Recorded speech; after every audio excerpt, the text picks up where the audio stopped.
Time now for Ask the Expert. Happy birthday to Social Security. The government's largest benefits program just turned 80.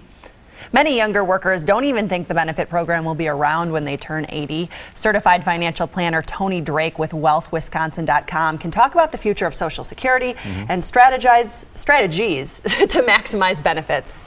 What do you think about Social Security right now? Yeah, I think there's a lot of fear. Recent studies show millennials, about 2/3 of millennials think they're more likely to hit the lottery, so not a whole lot of confidence.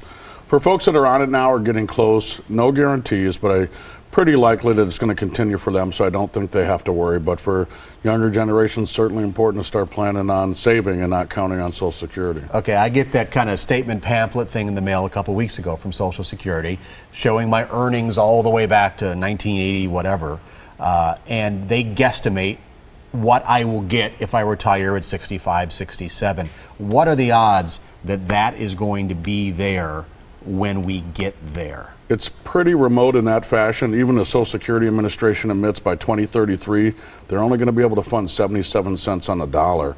One of the big challenges is when Social Security started, there was 5 workers for every retired person on the system. Today, there's 3. In 20 years, there's only going to be 2 workers for every person on the system.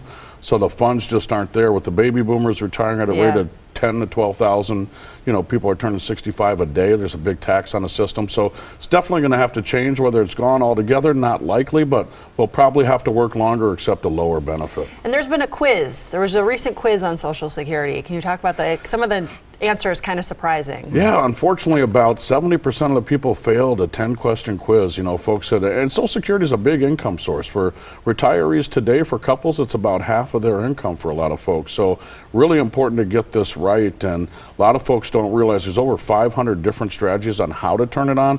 If you turn it on correctly, we had a couple in our office recently. We redid the way they were going to turn it on. They're going to get an extra $70,000 over their lifetime. So it makes a big difference doing it right. Clear up some of the places where people were confused on what Social Security is. Well, a lot of the big myths are the age. A lot of people think you can get full Social Security at 65, and that's just not the case. You can start it at 62, but for most part, you're going to take a 25% reduction. Full retirement age depends on your birth year and can be as late as 67. Now, if you wait till 70, you can get an 8% increase per year. Not many investments that are guaranteed to grow at 8%, so that can be a big advantage for some people. So a lot of confusion around the ages that you can start it. And does it trigger as soon as you retire, or can you retire from your job? Let's say you've got some other type of retirement income, live off of that, and then kick in, at 70, your Social Security, so you get a little bit more. Yeah, you got it absolutely correct. You control when it starts. So it's really a process of you going down to the Social Security Administration, triggering that benefit. But again, the important part to realize, a lot of great different ways to turn it on. Make sure you're talking to a professional so you do that the right way. All right, and we could talk about this issue for hours, but this is all the time we have. Tony Drake, thanks for coming in. Got a question for any of our experts?